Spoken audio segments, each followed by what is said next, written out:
और साहब जो निक लागे थे देख आशीर्वाद से साली बजबे छिछिया से हम सुनो है प्रिय कने बस के प्याला कने बस के प्याला या दिया कने बस के प्याला या दिया गोरी सच नासी नहीं है जगा दिया गोरी सच नासी नहीं है जगा दिया कने सुन हो सजा जानिया कने सुन हो सजा जानिया कने सुन हो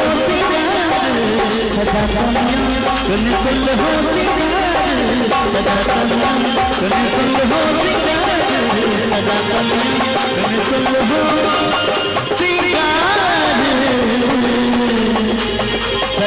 जानिया।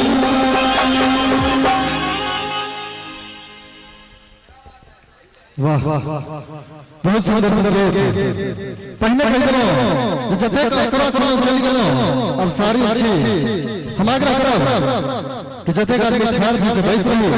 जे आज बैसा से खबरी जरूर बजानी बहुत सुंदर सुंदर माहौल होले विशुद्ध मैथिली मौलिक संगीत के माहौल पुरान मैथिली गीत संगीत के नाम लगाएल परस्वाक प्रयास करब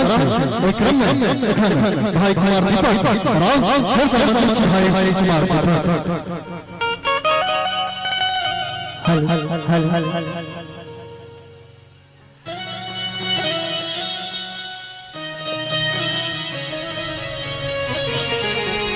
हाय क्या इमेजिन के वाली शादी